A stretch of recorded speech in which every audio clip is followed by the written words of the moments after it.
ختم ہو گئی ہیں، جو ہماری خاطر، گاؤں والوں کی خاطر، مہمانان اکرام کی خاطر اور خاص کر مذہب اسلام کی خاطر بڑے دور و دراز سے سفر کر کے ہمارے سامنے آئے میرے استاد ہیں، بڑے شفیق، بڑے مربی، اور دارالعلوم دیوبند سے حضرت کی فراغت ہے، مدرسہ خاتم الاسلام میں پڑھاتے ہیں۔ میں اس اشعار کے ساتھ حضرت کو اسٹیج پر بلانا چاہتا ہوں۔ اہل منطق سر بزدہ رہ گئے، پڑھ لیا جب فلسفہ قرآن کا۔ ایک اور اشعار ہے، کر کے روشن اپنے دل میں علم و حکمت کا چراغ، کر کے روشن اپنے دل میں علم و حکمت کا چراغ، تم جہالت کا مٹا دو اپنی پیشانی سے داغ۔ میں حضرت کو دعوت سخن دینے جا رہا ہوں کہ حضرت آئیں اور سامعین کو اپنی قیمتی بیان سے مستفید فرمائیں۔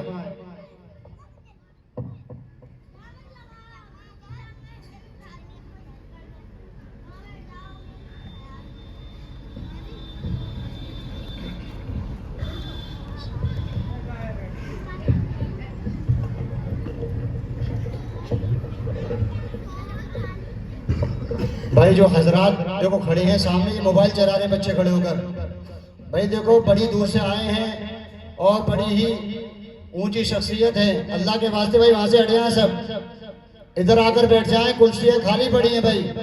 جو بچے مہمان ہیں یا گاؤں کے ہیں، یہ گاؤں کے بچے وہاں سے ہٹ جائیں بھائی۔ شہباز بھائی وہاں سے ہٹ کر ادھر آ جاؤ۔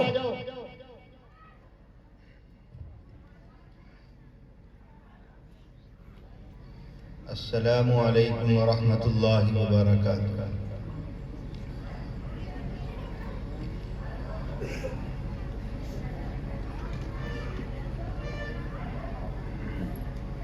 ان الحمد للہ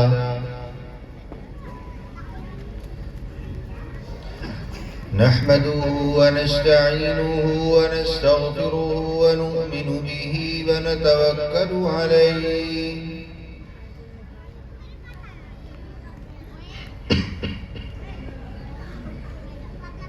ونعوذ بالله من شرور أنفسنا ومن سيئات أعمالنا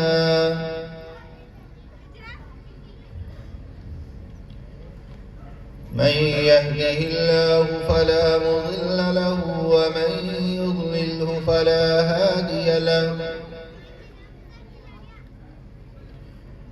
ونشهد أن لا إله إلا الله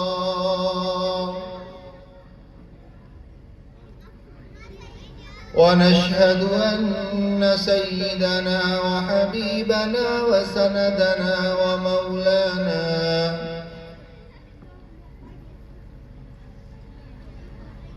وإمامنا وشفيعنا ومشفعنا محمدا عبده ورسوله صلى الله تبارك وتعالى عليه وعلى آله وأصحابه وأزواجه وذرياته وسلم تسليما كثيرا كثيرا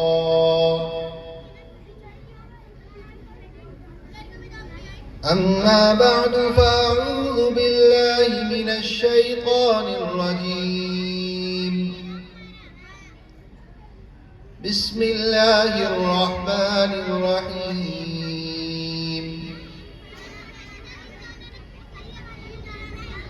يا أيها الناس اتقوا ربكم الذي خلقكم من نفس واحدة وخلق منها زوجها وبث منهما رجالا كثيرا ونساء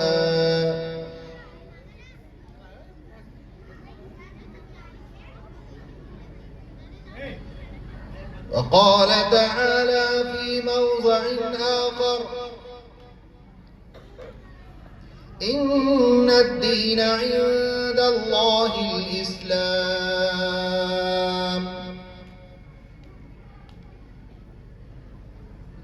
وقال تعالى ولا تهنوا ولا تحزنوا وأنتم الأعلون إن كنتم مؤمنين وقال نبينا وإمامنا وشفيعنا ومشفعنا محمد صلى الله عليه وسلم لا يؤمن أحدكم حتى يكون هواه تبعا لما جئت به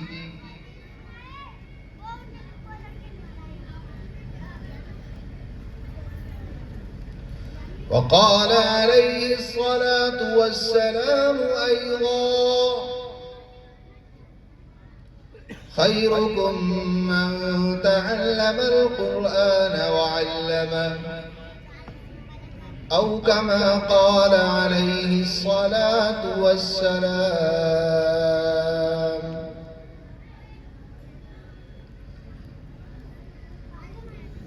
محبت کیا ہے دل کا درد سے معمور ہو جانا،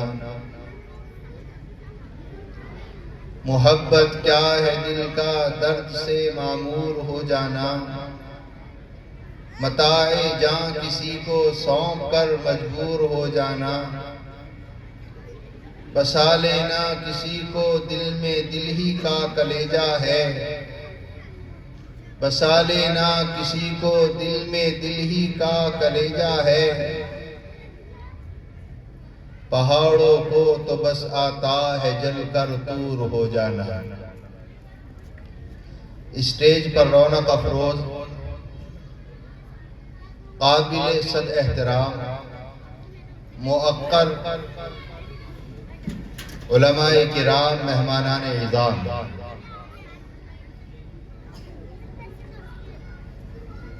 نوجوانوں، بزرگوں اور دوستوں، میری پردہ نشین ماؤں اور بہنوں،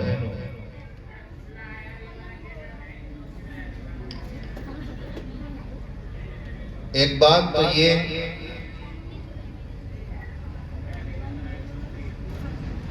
کہ ابھی میں مسجد سے یہاں جلسہ گاہ میں آیا تو مجھے اس بات کا احساس ہوا کہ کچھ لوگ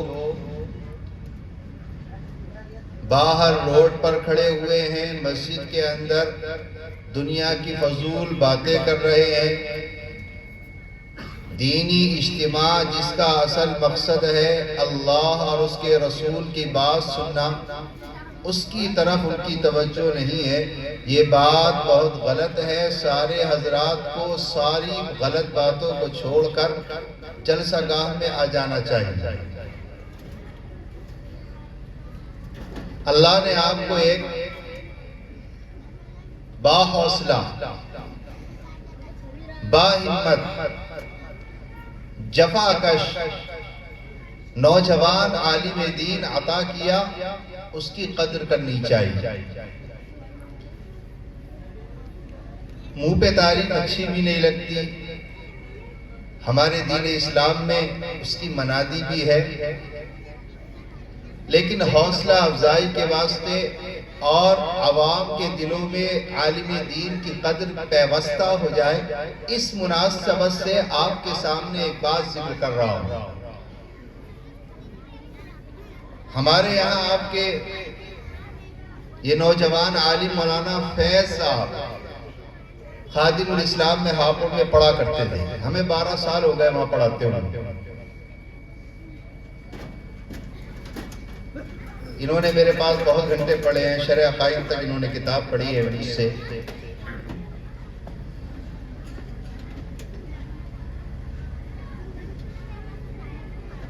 مزاج میں بہت اچھے مزاج کے ہیں۔ ابھی میں مسجد میں بیٹھا ہوا تھا تو مجھے ایک خوشی ہوئی اور میرے دل سے دعا نکلی۔ ان کے پیٹھ پیچھے بستی کے ایک آدمی نے ان کی تعریف کرتے ہوئے ایک جملہ کہا۔ انہوں نے کہا کہ مولوی صاحب اپنے گھر سے روزانہ پیدل آتے ہیں اور پیدل جاتے ہیں، اور ان کے پاس بہت اچھی اچھی جگہیں آ رہی ہیں بڑی بڑی مسجدوں کی، لیکن یہ چاہتے ہیں کہ علاقے میں دین پھیل جائے. ان کی ایک کڑن ہے، ان کا ایک جذبہ ہے، اس لیے یہ یہاں سے جانے کو تیار نہیں. واقعتاً یہ بڑی قربانی کی بات ہے. آج اگر ہم اپنے گریبانوں میں جھانکتے ہیں تو ہمیں جہاں دنیا زیادہ نظر آتی ہے وہاں پہلا قدم اٹھاتے ہیں. اگر کوئی آدمی مزدور ہے اور اسے 400 روپے روزانہ میسر آتے ہیں، نصیب میں اس کے 400 روپے ہے، اور کوئی آدمی آ کر اس سے کہے کہ کل سے ہمارے پاس آنا، ہم آپ کو 500 روپے دیں گے، بتاؤ ایمانداری سے اگلے دن کا جو قدم ہوگا وہ 400 والا ہوگا یا 500 والا ہوگا؟ میری بات سن رہے ہو تو بولو کتنے والا؟ 500 والا. لیکن ماشاءاللہ آدمی کا ذہن جب دنیا کی طرف نہیں ہوتا، اللہ کے دین کی طرف ہوتا ہے، اسلام کے خاطر اللہ کے نبی صلی اللہ علیہ وسلم کے دین کی اشاعت اور اس کی نشر کے خاطر، اس کو پھیلانے کے خاطر، اللہ کو راضی کرنا، اللہ کے نبی کے عشق، اللہ کے نبی کی محبت میں انسان جب قدم اٹھاتا ہے تو اس کے سامنے دنیا نہیں ہوتی، اس کے سامنے مقصد ہوتا ہے کہ ہماری بستی کے بچوں میں کس طرح اللہ کا دین، اسلام، شریعت، نبی کی سنت، نبی کا طریقہ، نبی کا جذبہ، نبی کی رسالت، نبی کی نبوت، نبی کا طریقہ کس طرح پیوست ہو جائے اور ہماری قوم کے بچے اللہ کے نبی کے دین کے کس طرح حامل بن جائے. اسی جذبے سے شرسار ہو کر عالم دین قربانی پیش کرتا ہے.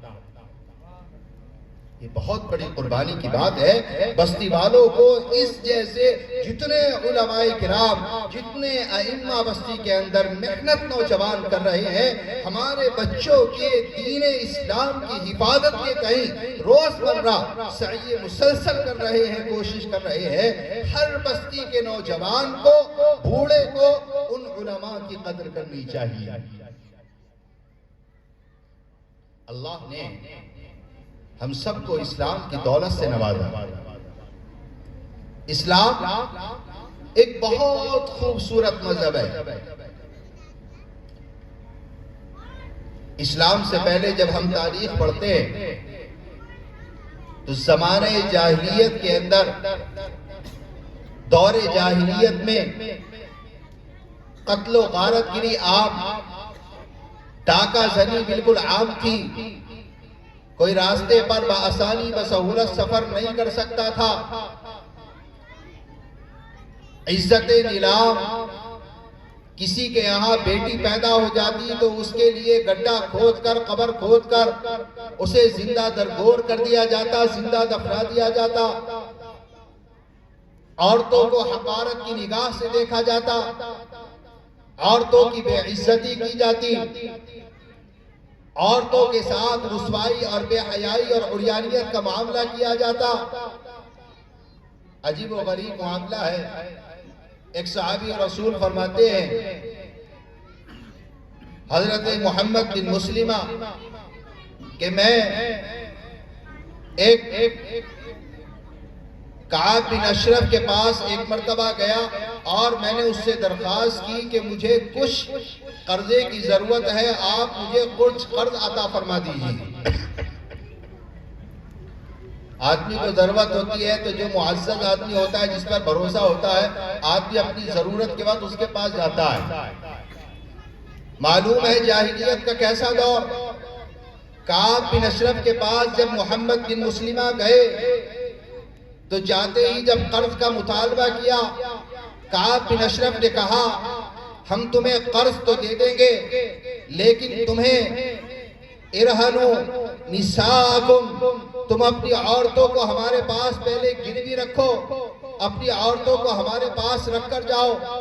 دیکھیے بڑی غیرت اور بڑی شرم کی بات، کیسی بات ہے. اگر آج ہمیں اور آپ کو قرضہ وصول کرنے کی ضرورت پیش آئے تو لوگ اگر قرضہ دینے کے بعد گروی رکھیں گے تو لوگ کہیں گے مکان کے کاغذ لاؤ، کوئی کہے گا سونا لاؤ، کوئی کہے گا چاندی لاؤ. لیکن جاہلیت کا دور دیکھو، کیا کہا کہ عورتیں لے کر آؤ، عورتوں کو گروی رکھو. جب یہ بات محمد بن مسلمہ نے سنی تو فرمایا ارے تم تو عرب کے حسین ترین اور شریف ترین آدمی کہلائے جانے والے ہو، تم ایسی بات کرتے ہو، یہ تمہیں زیب نہیں دیتا.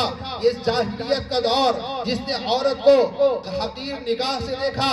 لیکن مسلمانوں یاد رکھنا، ہم فخر سے کہتے ہیں ہمارا اسلام، ہمارے نبی آئے، ہمارے آقا آئے، ہمارے پیارے نبی آئے، ہمارے آنکھوں کے تارے آئے، ہمارے سر کے تاج آئے، ہمارے آقا آئے، پیارے نبی صلی اللہ علیہ وسلم تشریف لائے اور آپ نے اعلان کر دیا کہ عورتوں کو عزت دی جائے گی. اللہ کے نبی نے عمل پیش کیا کہ عورتوں کو رسوا نہیں بلکہ ان کو عزت کے ساتھ دیکھا جائے گا، ان کو عزت سے نوازا جائے گا. اللہ کے قرآن میں ایک آیت نازل ہوتی ہے. اللہ تعالیٰ نے قرآن کریم کی ایک آیت میں ارشاد فرمایا يا أيها الناس اتقوا ربكم الذي خلقكم من نفس واحدة. اے لوگو اس پروردگار سے ڈرو جس نے تمہیں ایک جان سے پیدا کیا. وَخَلَقَ مِنْهَا زَوْجَهَا، اور اس جان سے اللہ نے تمہارا جوڑا بنایا. وَبَثَّ مِنْهُمَا رِجَالًا كَثِيرًا وَنِسَاءً. اللہ نے ارشاد فرمایا کہ اللہ تعالیٰ نے انسان کو تمہیں انسان کو پیدا کیا اور ایک جان سے اللہ نے جوڑا بنایا اور پھر اللہ نے مرد اور عورت دونوں کو پھیلا دیا. مرد اور عورت دونوں کو پھیلایا. آپ اندازہ لگائیں میرے نوجوانوں کہ اللہ نے مرد کو بھی پیدا کیا اور عورتوں کو پیدا کیا اور ان کے اندر مساوات کا ایسا درجہ رکھا کہ عورتوں کی ذمہ داری گھر کے تعلق سے تقسیم فرمائی اور مرد کی ذمہ داری باہر کے تعلق سے تقسیم فرمائی.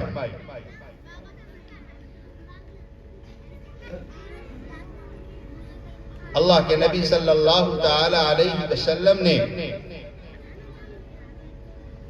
عورتوں کو آ کر ایک خاص مقام عطا فرمایا.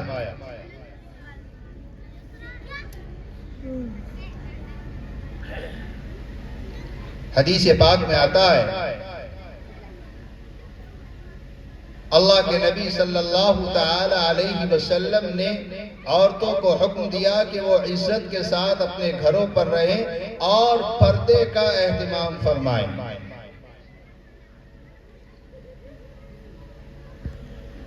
آج ہمارے نوجوان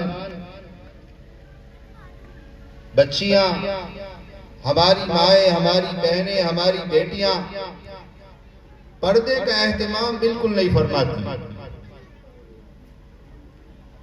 قرآن کریم کی ایک آیت میں جب عورتوں کے تعلق سے پردے کا حکم نازل ہوا اور اللہ نے قرآن کریم کے اندر ارشاد فرمایا وَقَرْنَ فِي بُيُوتِكُمْ کہ تم عورتیں اپنے گھروں کے اندر رہا کرو اور اپنی گردنوں پر، اپنی گریبانوں پر پردہ ڈال لیا کرو، دوپٹہ ڈالا کرو اور چادر ڈال لیا کرو.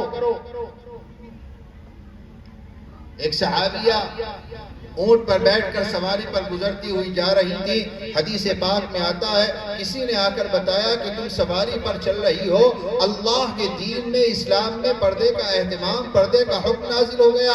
مسلمانوں، دین پر عمل کا کیا جذبہ تھا. میری مائیں، میری بہنیں، میری بیٹیاں اگر یہاں تشریف فرما ہے تو دیکھو ان صحابیہ کا کیسا جذبہ تھا. وہ صحابیہ جب اس بات کو سنتی ہیں کہ اللہ کے دین کے اندر، قرآن کے اندر، شریعت کے اندر اللہ کے نبی کی طرف سے یہ حکم جاری ہوا ہے کہ ہم چادر اوڑھیں، ہم برقع پہنیں، اللہ کی قسم وہ اونٹنی سے اترتی ہے اور ایک سائڈ پہ جا کر پتھر کی آڑ میں چھپ کر بیٹھ جاتی جاتی ہے اور اس سے کہا میرے گھر والوں کو جا کر بتاؤ کہ وہ یہاں آئے اور ایک چادر لے کر آئیں. گھر والوں کو جا کر بتایا, گھر والے آئے, وہ عورت چادر پہنتی ہے اور چادر پہننے کے بعد اپنے گھر جاتی ہے. ایک مرتبہ ایک صحابی ہے حضرت ابو طلحہ رضی اللہ تعالی عنہ, راستے میں چل رہے تھے. اللہ کے نبی صلی اللہ علیہ وسلم سفر میں ساتھ تھے. آپ کے ساتھ ازواج مطہرات میں حضرت صفیہ بھی تھی. اللہ کے نبی اور حضرت صفیہ آپ کی بیوی ایک اونٹنی پر تشریف فرما تھے. اتفاق سے اس اونٹنی کا پیر پھسل گیا. ایمان والو, جب پیر پھسلا میرے آقا اور حضرت صفیہ اونٹنی سے گر پڑے. حضرت ابو طلحہ اللہ کے نبی کو دیکھ کر اللہ کے نبی کی طرف دوڑتے ہوئے بہت تیزی کے ساتھ گئے. اللہ کے نبی سے پوچھا حضور آپ کو کچھ ہوا تو نہیں؟ اللہ کے نبی نے فرمایا میں ٹھیک ہوں, آپ میری فکر نہ کرو, جاؤ صفیہ کی خبر لو کہ صفیہ کیسی ہے. سنو مسلمانوں, حضرت ابو طلحہ حضرت صفیہ کے پاس جانے سے پہلے ایک چادر اٹھاتے ہیں اور انہوں نے وہ چادر اپنے اوپر ڈھاکی اور ایک چادر اپنے ہاتھ میں لی. حضرت صفیہ کے پاس چادر لے کر پہنچے. سب سے پہلے حضرت صفیہ کو فرمایا کہ آپ چادر پہن لیجئے. وہ چادر اوڑھتی ہے. اس کے بعد پوچھتے ہیں کہ آپ کا حال کیسا ہے؟ فرمایا میں ٹھیک ہوں. وہ اللہ کے نبی کے پاس آئیں. اتنا اللہ کے نبی کے زمانے میں پردے کا اہتمام تھا. آج ہمارے گھروں سے پردے کی نعمت چھن گئی. اللہ معاف فرمائے. آج دین کے اندر بگاڑ آ گیا. آج ہم نے دین کا جنازہ نکال دیا. آج ہمارے گھروں کے اندر دین نام کی چیز نہیں ہے. معاف کرنا مسلمانوں, ایک کڑوی کسیلی بات کہہ رہا ہوں کہ آج جب شادی کا نمبر آتا ہے, شادی حالوں کے اندر جا کر دیکھو, ہاں اللہ کی قسم نبی کے دین کا جنازہ نکل رہا ہے. اللہ کے نبی کی سنتوں کا جنازہ نکل رہا ہے. ہماری بیٹیاں بالوں کو کھول کر اپنے جسم کی نمائش کر رہی ہیں. آج ہمارے گھر کی عورتیں بازاروں کے اندر جا کر دیکھو, مردوں سے زیادہ عورتیں نظر آتی ہیں. دین کا جنازہ نکل چکا ہے. آج ہمارے گھروں سے دین رخصت ہوا. آج دیکھو دنیا کے اندر کیا حالت ہے. ارے افسوس کے ساتھ مجھے یہ بات کہنی پڑتی ہے, آئے دن موبائل پر آپ کے پاس میرے پاس خبر پہنچ رہی ہے, کسی نہ کسی مسلمان گھرانے کی بیٹی جس کا تعلق ایمان سے تھا, جس کا تعلق قرآن سے تھا, جس کا تعلق نبی پاک سے تھا, جس کا تعلق اماں عائشہ سے تھا, جس کی سیرت کے اندر حضرت فاطمہ کا کردار ہونا چاہیے تھا.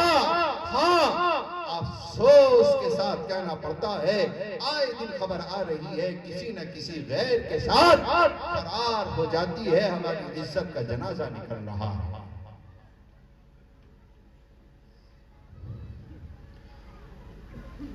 ابھی 3-4 روز پہلے ہاپوڑ کے اندر میرے پاس 2 نوجوان کمرے پہ آئے. میں مطالعہ کر رہا تھا, دروازے پر دستک دی. مفتی صاحب اندر آنے کی اجازت ہے؟ میں نے کہا تشریف لائی. کہا ہم ہاپوڑ کے رہنے والے ہیں اور آپ سے ایک بات کرنی ہے. آپ جگہ جگہ بیان کرتے ہیں, میں نے آپ کا بیان سنا تھا, ایک بات پیش کرنی. میں نے کہا وہ ڈرنے لگے, سوچا کہ مفتی صاحب پتہ نہیں ڈانٹ نہ دیں. میں نے کہا نہیں بھائی بات کیجیے, کیا بات ہے, خیریت تو ہے. کہنے لگے بات یہ ہے, فلاں علاقے میں فلاں صاحب کی بیٹی کسی غیر مسلم بچے کے ساتھ کالج میں پڑھتی ہے اور وہ اس کے ساتھ پارک میں جاتی ہے اور غلط کام ہو رہے ہیں. سب سے پہلے مرحلے میں نے کہا بھئی تم تہمت کیوں لگاتے ہو کسی پر؟ کیا تمہارے پاس کوئی ثبوت, کوئی دلیل ہے؟ کسی کی بیٹی کی عزت کا نام لے کر آپ کیسے جنازہ نکال سکتے ہو؟ تو بچہ کہنے لگا جی مفتی صاحب اگر آپ کی اجازت ہو تو میں کچھ دکھانا چاہتا ہوں.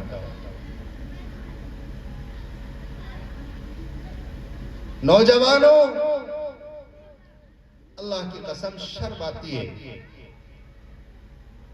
اس نے اپنی جیب سے موبائل نکالا اور مجھے ایک ویڈیو دکھائی. اس ویڈیو میں بچی پارک میں بیٹھی ہوئی ہے اور غیر مسلم بچے کے سر اس کی گود میں رکھا ہوا ہے اور وہ ساری مذموم اور گندی حرکت کر رہی ہے. ہماری بیٹیاں، دل کانپ گیا. افسوس افسوس، ہماری بچیاں، ایمان والی بچیاں غیروں کے ساتھ اس طرح. میں نے سوچا بہت دیر تک، پوری رات نیند نہیں آئی کہ کیا صورتحال ہے. ہمارے گھروں کے اندر بھی بیٹیاں ہیں، ہم بھی بہنیں رکھتے ہیں. آج ہماری عزت نیلام، آخر اس کی وجہ کیا ہے؟ تو میں اس نتیجے پر پہنچا کہ دو وجوہات ہیں جن کی وجہ سے یہ معاملہ بہت آگے بڑھ رہا ہے. اور ٹکٹا والوں، آپ بھی کہیں گے کہ مفتی صاحب صحیح کہہ رہے ہیں. سب سے پہلی وجہ بگاڑ کی یہ موبائل کی لعنت ہے. جب سے یہ موبائل آیا ہے ہمارے گھروں کی عزتوں کا جنازہ زیادہ نکل رہا ہے. موبائل پر واٹس ایپ ہے، موبائل پر فیس بک ہے اور نہ جانے کتنے کیسے کیسے ایپ ہیں، ان پر تعلق قائم ہوتا ہے. کالج میں بچیاں ایک ساتھ پڑھ رہی ہیں، بچے ایک ساتھ پڑھ رہے ہیں اور ایک ساتھ پڑھنے کی وجہ سے موبائل پر تعلق قائم ہوا اور وہ تعلق اتنا آگے بڑھتا ہے. معاف کرنا، تھوڑی کڑوی بات کہنے کی عادت ہے لیکن اپنوں میں بیٹھ کر کہہ رہا ہوں اور مجھے حق حاصل ہے. نبی کا غلام ہونے کی وجہ سے مجھے یہ حق حاصل ہے. اللہ کے نبی کا ایک چھوٹا سا ادنا سا عاشق ہونے کی وجہ سے میں آپ سے یہ بات کہوں. ہاں بیٹیاں اگر بگڑ رہی ہیں موبائل کی وجہ سے، گھر سے نکلتی ہے کالج کے نام پر، گھر سے نکل رہی ہے اپنے خالہ ماموں کے نام پر، نکل رہی ہے ٹیوشن کے نام پر، کہاں جا رہی ہے، کس کے ساتھ جا رہی ہے، باپ کام پر چلا گیا، بھائی موبائل کے اندر مست ہے، کوئی دیکھنے کو تیار نہیں ہے. ہاں جنازہ نکل گیا تھے عزت کا. آج جب بچیاں گھر سے نکلتی ہیں غیروں کے ساتھ موٹر سائیکلوں پر بیٹھ کر کیا کام ہو رہا ہے اللہ جانتا ہے. مسلمانوں، تمہیں اللہ کا واسطہ اپنی عزتوں کو نیلام مت کرو. میں نہیں کہتا کہ آپ اپنی بیٹیوں پر بھروسہ نہ کرو. میری بھی دو بیٹیاں ہیں، میں بھی عزت رکھتا ہوں. میری بھی بہنیں ہیں، آپ کی بھی بہنیں ہیں، آپ کی بھی بیٹیاں ہیں. میں نہیں کہتا کہ بھروسہ نہ کرو، ضرور کرو. اور میری اگر کوئی گھر کی بزرگ خاتون، میری ماں، میری دادی، میری بڑی سن رہی ہے تو میں اس سے کہنا چاہتا ہوں کہ آپ اپنی بیٹیوں پر بھروسہ کرو. ہماری بیٹیاں ہمارے سر کا تاج ہے، ہماری بیٹیاں ہمارے لیے فخر کا درجہ رکھتی ہے. ہماری زندگی ہماری بیٹیوں کے بغیر ناقص ہوتی ہے. جس گھر میں بیٹی نہ ہو رحمت نہیں ہوتی. اللہ کے نبی نے تو یوں ارشاد فرمایا، من کان لہ بنتان وفی روایہ او ثلاث بنات فینکحہن ویربیہن فدخل الجنہ او کما قال علیہ الصلاۃ والسلام. فرمایا میرے آقا، فرمایا میرے سرکار، فرمایا میرے تاجدار نے کہ جس کی دو بیٹیاں ہوں، اور ایک روایت نے فرمایا جس کی 3 بیٹیاں ہوں، اور وہ ان کی اچھی طرح پرورش کرے، ان کو اچھی تعلیم دے، ان کا اچھا نام رکھے اور وقت پر ان کا نکاح کر دے. ہاں اللہ تعالیٰ اسی بات پر اس کو جنت نصیب فرمائے گا. معاف کرنا، میں بات کی بڑی کڑوی کہہ رہا ہوں کہ آج ہمارے گھروں کے اندر جب بچیاں گھروں کے اندر بیٹھی ہوئی ہیں، وقت پر نکاح نہیں ہوتا. لوگ مال کے لالچی ہو گئے، لوگ پیسوں کے لالچی ہو گئے، لوگ بیچ میں پڑھ کر سودا ہو رہا ہے، بیٹیوں کا سودا ہو رہا ہے. ہم یہ دیں گے، ہم یہ دیں گے. بیٹے والوں کی غیرت بڑھ گئی. ارے اللہ کے بندو، کیا تمہیں اپنے کاسوں پر ناز نہیں ہے؟ کیا تمہارے اندر جذبہ نہیں ہے؟ کیا تم نے اپنے بچوں کو کمانا نہیں سکھایا ہے؟ جو بیٹیوں کے ساتھ حسن غیرت کا بغیرتی کا سلوک پیش کیا جا رہا ہے. آج جب ہماری بیٹیوں کا وقت پر نکاح نہیں ہوتا، موبائل کے ہاتھ میں لعنت آتی ہے. بیٹیاں کالج جا کر، بیٹیاں ٹیوشن کے نام پر، بیٹیاں گھروں سے نکل کر راہ فرار اختیار کر رہی ہیں اور ہم تماشا تماشے کے علاوہ کچھ نہیں دیکھ رہے. لوگ مشن کے ساتھ کام کر رہے ہیں. مت کہو کھل کر نہ کہنے دو مجھے. تنظیمیں کھل کر مشن کے ساتھ یہ کام کر رہی ہے. مسلمانوں کو بے پردہ کرو, مسلمان عورتوں کو روڈ پر لاؤ, مسلمانوں کی عزت سے نیلام کرو. جو مسلمان عورتوں کو پٹا کر ان سے شادی بیاہ کرے گا, اور میری ماں میری بہنوں میں تم سے کہوں گا یہ صرف ایک ڈھونگ ہے. کتنی ویڈیو آتی ہے, 1-2 سال پیار محبت کا ناچ ہوتا ہے, اس کے بعد قتل کر کر کسی کو ڈیر میں پھینکا جاتا ہے, کسی کو نہر میں پھینکا جاتا ہے. ہمارے اور آپ کے سامنے بالکل یہ بات واضح ہے, کسی سے ڈھکی چھپی نہیں. تو ایک تو سبب جو مجھے نظر آیا وہ ہے موبائل کا ناجائز استعمال, جو آج معاشرے میں بے انتہا بڑھ رہا ہے. جسے دیکھو ویڈیو بنانے پہ بیٹی لگی ہوئی, اور معاف کرنا میں اپنے بیٹوں سے بھی اتنا ہی مخاطب ہوں جتنا میں اپنی بچیوں سے مخاطب ہوں. رات کے 2-2 گھنٹے 3-3 گھنٹے گھر سے باہر لنٹر پر بیٹھ کر بچے ایئر فون لگا کر کان میں بات کر رہے ہیں. کبھی گھر کے بزرگ نے سوچا کہ آخر میرا بیٹا کس سے بات کر رہا ہے, 1 گھنٹہ گھر سے باہر رہ کر کہاں رہتا ہے. راتوں کو بچے موبائل چلا کر 3-3 بجے تک جاگتے ہیں.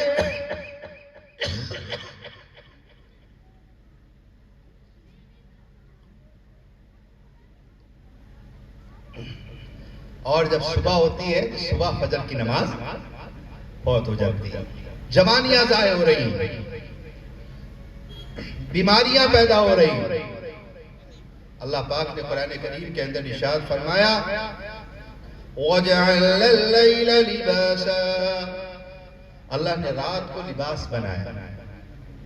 جیسے لباس پہن کر آدمی کو سکون ملتا ہے, ایسے ہی رات میں جب آدمی آرام کرتا ہے تو اس کو سکون ملتا ہے. جب آدمی راتوں کو جاگتا ہے اور دن میں سوتا ہے تو اس کی صحت بھی خراب ہو جاتی ہے. رات کی 4 گھنٹے کی نیند اور دن کی 12 گھنٹے کی نیند برابر ہوتی ہے. حکیم صاحب بیٹھے ہوئے ہیں, پوچھ لو مولانا مفتی ندیم صاحب. یہ بہت توجہ دینے کی ضرورت ہے. بچیوں اور بچے دونوں کے اندر موبائل سے بگاڑ بڑھتا جا رہا ہے. اور ایک عجیب سی بات بتاؤں, آپ کہو گے کہ مفتی صاحب بھی کیسی بھیسی بات کرتے ہیں. آج اگر ہم کسی سے یوں کہیں کہ امام صاحب کی تنخواہ دینی ہے, مولوی صاحب کو دینا ہے, مدرسے میں بچے پڑھ رہے ہیں ذرا ان کو ہدیہ پیش کرنا ہے, تو سب کے کام ٹھپ ہو جاتے ہیں. کہتے ہیں مولوی صاحب کام نہیں چل رہا. اور ایک گھر کے اندر اگر 5 آدمی ہیں, 5 کے پاس 20-20 ہزار کی موبائل, کسی کے پاس 20 کا, کسی کے پاس 10 کا, کسی کے پاس 12 کا. موبائلوں میں پیسہ ضائع ہو رہا ہے. جس کا کاروبار ہے اس کے سمجھ میں آتا ہے, ضرورت کے لیے اس نے رکھ رکھا ہے. گھر کی کوئی ہماری بزرگ خاتون ہے, ہماری ماں ہے, ہماری دادی ہے, گھر کی ضرورت کے لیے اگر اس نے ایک چھوٹا سا موبائل رکھ رکھا ہے, بات سمجھ میں آتی ہے. لیکن جس بیٹے اور بیٹی کا کوئی کام نہیں ہے, وہ نیٹ کا ریچارج کرتا ہے, سوائے فضولیات اور لہو و لعب اور اپنی جوانی اور اپنے گندے ذہن اور گندے افکار جو یہودیوں کی سازش ہے اس کے ساتھ کھیلتا ہے. اللہ کا ڈر سینوں سے نکل گیا. اور کیا سب کچھ موبائل کی دنیا پر ہو رہا ہے, مجھے کہنے کی ضرورت نہیں ہے. کچھ باتیں حیا اور شرم کی ہوتی ہیں, ڈرنے کی ضرورت ہے, اللہ سے ڈرنے کی ضرورت ہے. کوئی دیکھے نہ دیکھے, اللہ دیکھ رہا ہے. اللہ تعالیٰ ایسے دیکھتا ہے, کالی رات ہو, کالی گھٹائیں چھائی ہوئی ہو, کالے بادل ہو اور کالا پتھر ہو, اس کالے پتھر پر کوئی کالی چونٹی چل رہی ہو, تو اس چلنے سے جو نشانات پیدا ہوتے ہیں ان نشانات کو بھی میرا رب, میرا اللہ دیکھتا ہے. کیسے بے خبر ہو گئے ہم کہ اللہ ہمیں نہیں دیکھ رہا. کوئی آدمی اگر غلط روش اختیار کرے گا, تنہائی ہی میں صحیح اللہ کی ذات دیکھ رہی ہے, اسے اللہ کے جہاں جواب دینا پڑے گا. تو پہلا سبب عورتوں کا اور بچوں اور بچیوں کے بگاڑ کا اس وقت سب سے بنیادی سبب جو مجھے نظر آتا ہے وہ موبائل ہے. بتاؤ ایمانداری سے ہاتھ اٹھا کر یہی ہے نا بات؟ میں کچھ غلط تو نہیں کہہ رہا؟ سب سے زیادہ بگاڑ. تو میری درخواست یہ ہے کہ اپنے بچوں کو موبائل کا صحیح استعمال بتائیے. پہلی بات تو ضرورت ہے تو انہیں دیجیے، ضرورت نہیں ہے تو مت دیجیے. نہیں مانتے تو بتاؤ بیٹا صحیح کیا ہے، غلط کیا ہے. دوسری بنیادی وجہ جو ہماری بچیوں کے، عورتوں کے بگاڑ کی وجہ ہے وہ ہے ایمان کی محنت کا نہ ہونا. ہمارے گھروں کے اندر کوئی ایمان کا تذکرہ نہیں ہوتا. گھر کے اندر کوئی کتاب ہندی کی نہیں پڑھی جاتی، اردو کی نہیں پڑھی جاتی جس میں ہمیں بتایا جائے کہ اللہ اور اس کے رسول کیا فرماتے ہیں، اللہ کے نبی کی محبت کیا ہے، اللہ کے نبی کی صحابیہ اللہ کے نبی سے کیسے محبت کرتی ہے، ایمان کیا ہے، شریعت کیا ہے، قرآن کیا ہے، مسئلہ کیا ہے، حلال کیا ہے، حرام کیا ہے، اخلاق کیا ہے، نبی کا اسوہ، نبی کی شریعت، نبی کا اخلاق، نبی کا کردار کیا ہے. جب ہمارے بچوں اور بچیوں کے سامنے اللہ کے نبی کا دین آئے گا ہی نہیں.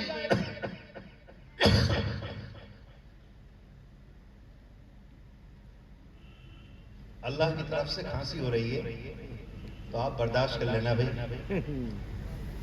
اس میں تو آدمی کا اختیار نہیں. آدمی چاہے نہ چاہے اللہ کی طرف سے ہوتی ہے. کھانسی ہو گئی اتفاق سے. تو دوسری وجہ ہے ایمان کی محنت کا نہ ہونا.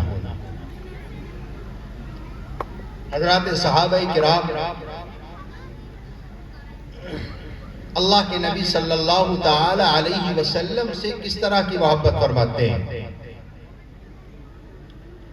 ایمان کے قصے، ایمان کی محبت، ایمان کی عظمت اگر ہم اپنے بچوں کو بتائیں، اللہ کی قسم میرا ماننا ہے، میرا عقیدہ ہے، ساری دنیا بھی مل کر اگر ان کے ایمان کو لوٹنا چاہے، ان کے ایمان پر ڈاکہ ڈالنا چاہے، نہیں ڈال سکتی. اس لیے کہ جب ہم نے اپنے بچوں کو اللہ کے نبی کی محبت کو سکھا دیا، انہیں ہم نے جینا سکھایا، ہم نے انہیں طریقہ بتایا کہ اللہ کے نبی سے محبت کیا چیز ہوتی ہے. اگر ہم اپنے بچیوں کو اور بچوں کو یہ چیز سکھا دیں، اللہ کی قسم یہ جو آج بچیوں کی عزت کا جنازہ نکل رہا ہے، یہ عزت کا جنازہ نکلنا بند ہو جائے. ایک صحابی ہیں حضرت زید بن دسینہ. ٹکٹا والو توجہ کے ساتھ قصہ سننا. کفار نے انہیں قید کیا اور قید کرنے کے بعد سولی پر لٹکانے کا انتظام کیا. ایک سولی پر لٹکایا گیا. سولی پر لٹکانے کے لیے انتظام رسی کا کیا گیا، اسٹول لایا گیا اور مکہ کی گلیوں کے اندر، مکہ کی کوچوں کے اندر اعلان کر دیا گیا کہ جو نبی کے دین کو مانے گا، جو اللہ کے نبی محمد صلی اللہ علیہ وسلم کو مانے گا، آپ کا دین قبول کرے گا، اسے سرے عام سولی پر لٹکایا جائے گا.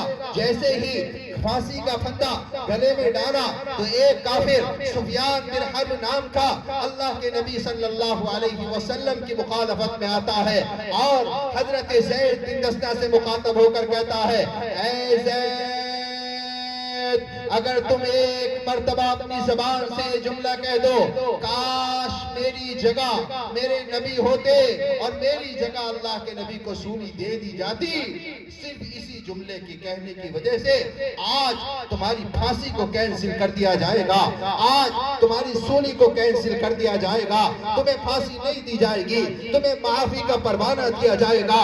ٹکٹا والو، رب کعبہ کی قسم، صحابہ نے ہمیں ایمان سکھایا، صحابہ نے ہمیں غیرت سکھائی، صحابہ نے ہمیں جذبہ سکھایا. اور کیا جذبہ، کیا ایمان، کیا غیرت. حضرت زید بن دسنہ سفیان بن حرب کی آنکھوں میں آ کے ڈالتے ہیں اور فرمایا، اے سفیان، کان کھول کر سن سن سن. تو بہت بڑی بات کہتا ہے کہ میں اپنے نبی کے بارے میں کہوں کہ کاش میرے نبی کو پھانسی دے دی جائے؟ نہیں، اللہ کی قسم ایک زید نہیں، اللہ کے نبی پر لاکھوں زید قربان ہے۔ بہت بڑی بات تو کہتا ہے، مجھے تو یہ بھی برداشت نہیں ہے کہ میرے آقا، میرے سرکار تاجدار بطحہ محمد عربی صلی اللہ علیہ وسلم راستے پر چل رہے ہو اور آپ کے ایک چھوٹا سا کانٹا چپ جائے، مجھے تو یہ بھی برداشت نہیں ہے۔ اور اس پر میں آپ سے کہوں گا ٹکٹا والو، آج خاص طور پر ہمارے ہندوستان کے اندر آج ہمارے ایمان سے، اللہ کے نبی کی محبت سے چاشنے کے لیے لوگ ہمارے نبی کی شان میں گستاخی کر رہے ہیں اور سوچتے ہیں کہ مسلمان بزدل ہو گیا، مسلمان کچھ نہیں کر سکتا۔ کان کھول کر سن لیا جائے، اللہ کی قسم کھا کر کہتا ہوں کہ ہمیں سب کچھ برداشت ہے، ہمیں اپنی جان سے زیادہ، اپنے مکان سے زیادہ، اپنے کھیت سے زیادہ، اپنی عزت سے زیادہ، اپنی اولاد سے زیادہ اللہ کی نبی کی عزت پیاری ہے۔ ہم سب کچھ قربان کر سکتے ہیں، لیکن اگر کوئی نبی کی شان میں گستاخی کرے گا، نبی پر انگلی اٹھائے گا، اس کی انگلی کاٹ دیا جائے گی، ہمیں برداشت نہیں ہے۔ ہم کسی کی شان میں گستاخی نہیں کرتے۔ کسی مسلمان کے بارے میں آپ نہیں سنیں گے کسی مقتدی کے بارے میں کسی بھی مذہب کے ماننے والوں کو برا بھلا کہا جائے، جب ہم نہیں کہتے کیوں ہمارے نبی کی شان میں گستاخیاں کی جا رہی ہیں، ہمیں قطعاً برداشت نہیں ہے۔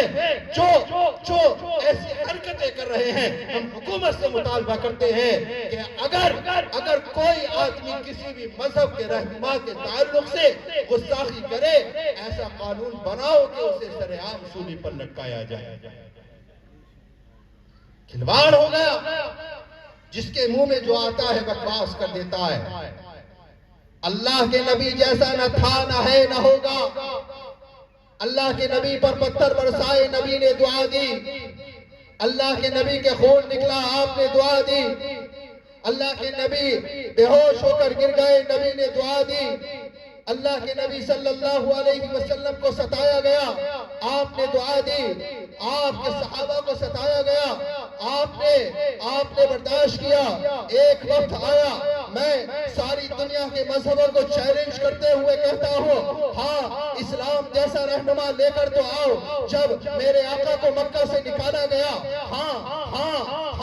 صحابہ موجود ہیں اور صحابہ اللہ کے نبی کے ساتھ مکہ چھوڑ کر، اپنے گھروں کو چھوڑ کر مدینہ جاتے ہیں۔ اور جب ایک وقت آیا، مکہ فتح ہوا، صحابی کے ساتھ، اللہ کے نبی کے ساتھ صحابی جب مکہ میں داخل ہوئے تو صحابہ کہتے ہیں، اے اللہ کے نبی، انہوں نے ہماری بیویوں کو بیوہ کیا تھا، آج ہم ان کی بیویوں کو بیوہ کریں گے۔ انہوں نے ہمارے بچوں کو یتیم کیا تھا، آج ہم بھی انہیں یتیم کریں گے۔ انہوں نے ستایا تھا، ہم بھی ستائیں گے۔ انہیں پتھر مارے تھے، ہم بھی انہیں پتھر ماریں گے۔ انہوں نے تلوار اٹھائی تھی، ہم بھی تلوار اٹھائیں گے۔ انہوں نے ہمارا دل توڑا تھا، ہم بھی دل توڑیں گے۔ قربان جاؤں آقائے صداقت پر، قربان جاؤں آقائے حمیت پر، قربان جاؤں نبی کو سلام، لاکھوں سلام میرے آقا پر، لاکھوں سرود، لاکھوں درود میرے آقا پر۔ جب مکہ میں داخل ہوئے، صحابہ کا جذبہ تھا کہ بدلہ لیا جائے۔ اللہ کے نبی نے فرمایا، صحابہ کہہ رہے ہیں الیوم یوم الملحمہ، آج بدلے کا دن ہے۔ نبی نے فرمایا نہیں، آج بدلے کا دن نہیں ہے، الیوم یوم المرحمہ، الیوم یوم المرحمہ، الیوم یوم المرحمہ، آج تو معاف کرنے کا دن ہے۔ اور آپ نے کہہ کر سارے مکہ کو معاف فرما دیا۔ حق بات ہے، سچ بات ہے، بے شک۔ ہمارے نبی صلی اللہ علیہ وسلم سے زیادہ رحم دل کوئی ہوا ہی۔ ایک مرتبہ سننے کی حدیث ہے، ایک یہودی سے ہمارے آقا ہمارے حضور نے کچھ قرضہ لے لیا، اور وہ قرضہ 3 دن پر لیا۔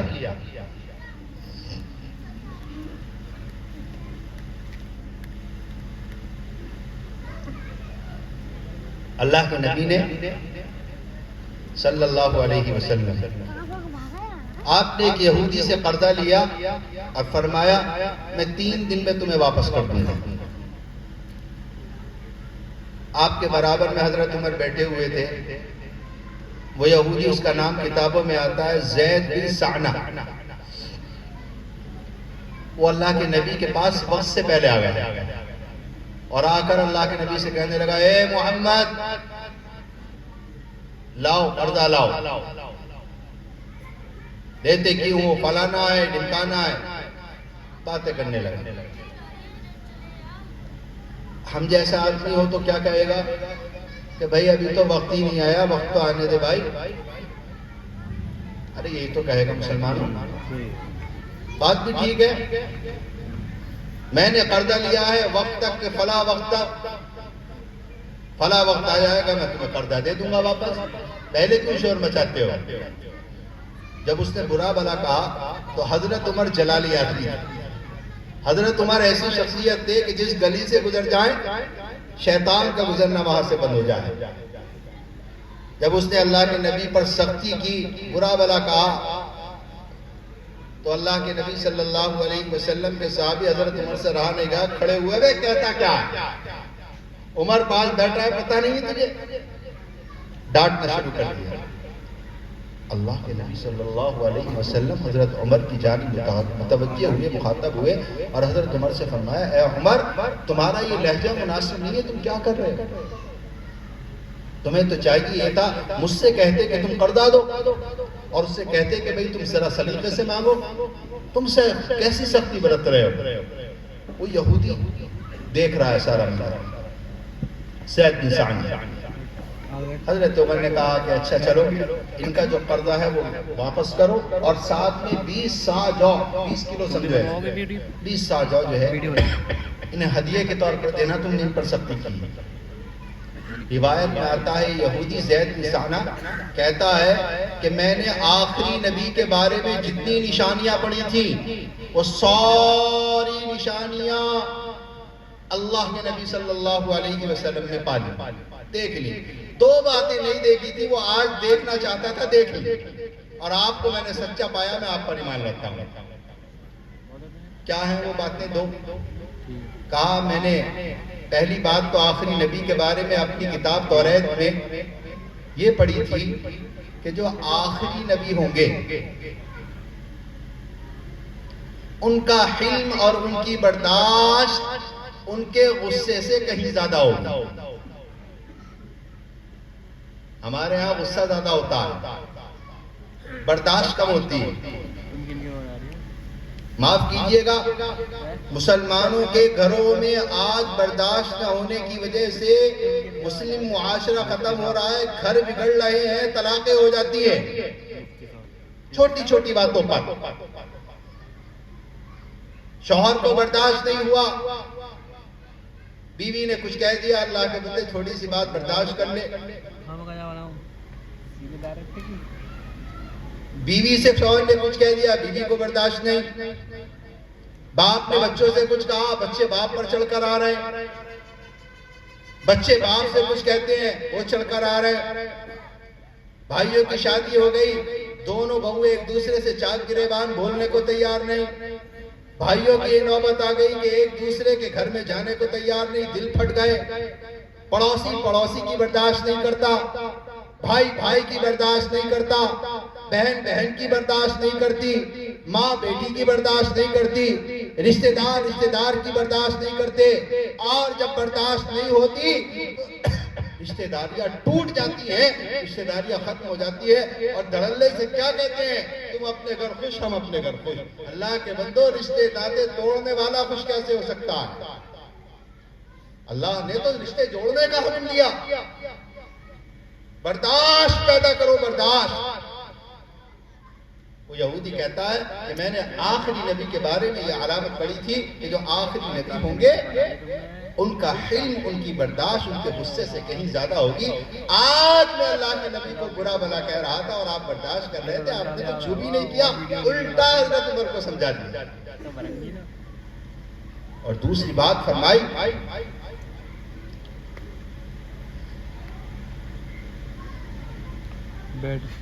آخری نبی ایسے ہوں گے. میں نے توریت کے اندر پڑھا تھا. یہودی کہتا ہے زید بن سعنہ ایسے ہوں گے کہ ان پر جتنی سختی برتی جائے گی وہ اتنی ہی نرمی برتیں گے. دنیا ہمارے نبی کو نہیں جانتی. اللہ کی قسم نبی سے جیسا نہ کوئی آیا نہ کوئی آ سکتا ہے. نبی چاند سے زیادہ قیمتی، نبی آفتاب و سورج سے زیادہ قیمتی. ساری دنیا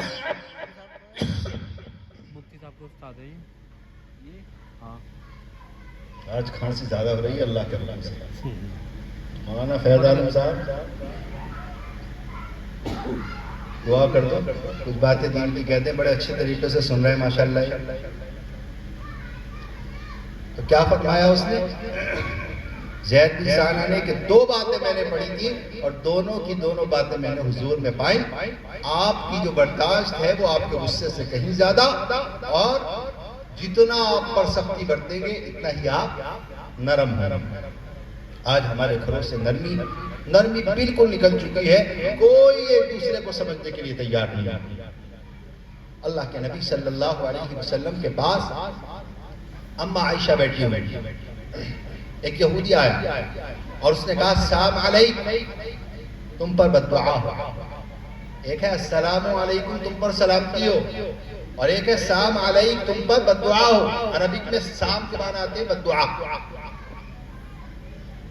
اما عائشہ حضور سے بے انتہا محبت فرمایا کرتی تھی. کہنے لگی ارے اللہ کے بندے، میرے نبی کو بد دعا دیتا ہے، السلام علیکم الٹی تیرے اوپر بد دعا ہو. اللہ کے نبی اما عائشہ کی جانب متوجہ ہوئے فرمایا یا عائشہ ارفقی، یا عائشہ ارفقی فإنہ ما من شیء الا زانا. اے عائشہ نرمی برتو، نرمی، لہجہ سخت مت کرو. جہاں نرمی ہوتی ہے وہاں خوبصورتی پیدا ہوتی ہے، اور جہاں سختی آتی ہے وہاں عیب پیدا ہو جاتا ہے.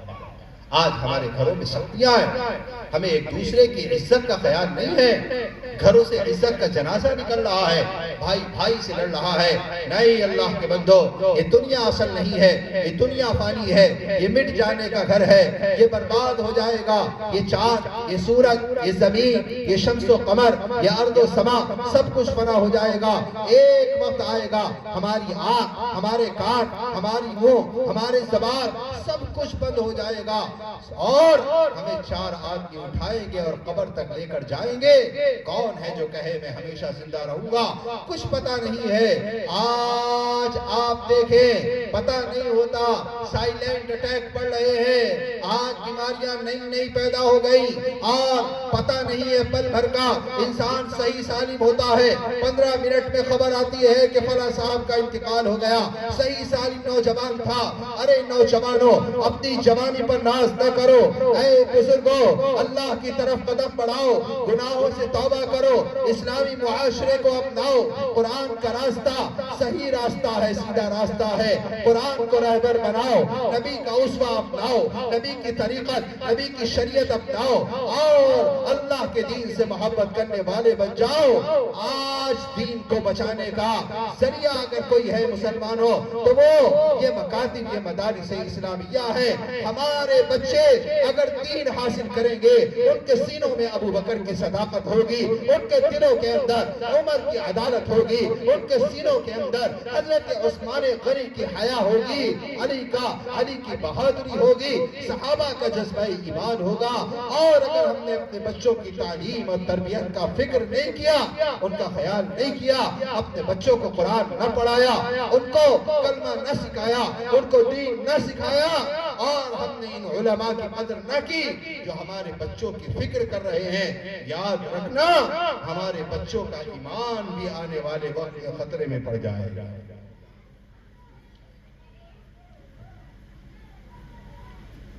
مفکر اسلام حضرت علی میاں صاحب نور اللہ مرقدہ ایک جملہ ملفوظ فرمایا کرتے تھے، اور بہت قیمتی بات.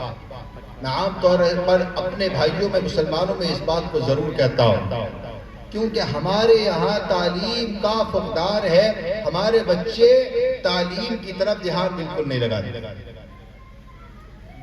حضرت فرمایا کرتے تھے اے مسلمانوں، اے مسلمانوں، اگر تمہیں ایک وقت فاقہ کرنا پڑے تو کر لینا، اگر تمہیں ایک وقت چٹنی سے کھانی پڑے تو کھا لینا، لیکن اپنے بچوں کو پڑھائی میں پیچھے مت رکھنا۔ بچے تعلیم سے پیچھے رہ گئے تو آنے والے وقت میں ہندوستان میں ان کی عزت کا جنازہ نکل جائے گا۔ اور میں نہیں کہتا آپ سے کہ آپ سارے بچوں کو عالم مفتی بناؤ، انجینئر، ڈاکٹر، پروفیسر، وکیل سب بناؤ، ہمیں ہر میدان کے اندر ضرورت ہے۔ ہمارے بچے IAS آفیسر بھی ہونے چاہیے، ہمارے بچے دیندار ہو، حلال اور حرام کی تمیز ہونی چاہیے، لیکن اللہ کے واسطے بچوں کو قرآن ضرور پڑھانا۔ ایسا نہ ہو کہ ہمارے بچے سب کچھ پڑھ لکھ لیں لیکن ان کا قرآن بھی صحیح نہ ہو، ان کا کلمہ بھی صحیح نہ ہو، سوائے افسوس اور شرمندگی کے ہمارے ہاتھ کچھ نہیں لگے گا۔ اللہ کے نبی فرماتے ہیں، اللہ کے نبی نے حدیث میں ارشاد فرمایا، خیرکم من تعلم القرآن وعلمہ، تم میں سب سے بہتر آدمی وہ ہے جو اللہ کا قرآن پڑھتا ہے اور اللہ کا قرآن دوسروں کو پڑھاتا ہے۔ اپنے بچوں کی فکر کرو۔ اور مجھے یہ بات کہتے ہوئے شرم بھی آتی ہے، میں نے ابھی مولانا فیض صاحب سے پوچھا، مفتی ندیم صاحب سے پوچھا کہ بھائی مدرسے میں عبارت کہنے لگے کہ مدرسے میں لنٹر کی ضرورت ہے، یہاں پر بہت دن ہو گئے لنٹر نہیں ڈلا ہے، دیواریں کھڑی ہوئی۔ اتنی بڑی بستی، 150 بچے تقریباً یہاں پڑھ رہے ہیں، 2 استاذ پڑھا رہے ہیں، بچوں پر محنت چل رہی ہے، اور یہاں پر مدرسے کے اندر حالت یہ ہے، گاؤں والے بستی والے اپنے دین کی فکر نہیں کر سکتے، تو ہم تو یہ کہیں گے افسوس کے ساتھ، اس کا مطلب تو یہ ہے جو حکومت کا مشن ہے، جو غیروں کا مشن ہے، کیا کہ بچے دیندار نہ بنے، مدرسوں کو مسجدوں کو ختم کر دیا جائے۔ دیکھو کیسے کیسے نئے قانون لا رہے ہیں، کبھی وقف بورڈ کے نام پر اور کبھی مسجدوں کو ویران کرنے کے نام پر کہ کاغذ دکھاؤ اور وقف بورڈ کی جائیداد کو ہٹا لیا گیا، ہماری زمینوں کو غلط نگاہ سے ہڑپنے کے لیے حکومت قانون پاس کرانے کے لیے کوشش کر رہی ہے، لیکن ہمارے علماء پیچھے ہٹنے والے نہیں ہیں۔ ہماری جائیداد ہم کسی کو نہیں دیں گے، یہ مسجدیں ہمارے آباء و اجداد کی دین ہے، ہم اللہ کی عبادت کرتے ہیں، اللہ کا نام سدا رہا اور سدا رہے گا، ہم رہے نہ رہے اللہ کا نام رہے گا، اللہ کا نام تھا، اللہ کا نام ہے، اللہ کا نام رہے گا۔ ساری دنیا کے اندر اللہ کا نام گونج رہا ہے، کوئی مسجد مدرسوں کو اداروں کو وقف جائیداد کی زمین کو ہڑپنے کی کوشش کرتا ہے، ہمیں یہ تسلیم نہیں ہے، ہم اس کی بالکل حمایت نہیں کرتے۔ ہمارے بزرگ ابھی جمعیت علماء ہند کا ایک پروگرام دلی میں بھی کر رہے ہیں، انشاءاللہ جہاں تک ہو سکے گا ہم اس معاملے میں کمپرومائز نہیں کریں گے، ہم اپنے حق کو وصول کر رہیں گے، ہم اس میں مداخلت بالکل نہیں چاہتے۔ لیکن افسوس کی بات، ہمارے اکابر ہمارے بزرگ مستقل کہتے ہیں ہر مسجد ہر بستی کے اندر ایک مدرسہ بہت اچھا ہونا چاہیے۔ بتاؤ بستی والوں، یہ جو مدرسہ ہے جس پہ 150-200 بچے پڑھ رہے ہیں، یہاں پر کیا لنٹر کی ضرورت نہیں ہے؟ ہم اپنے مکان کی فکر نہیں کرتے،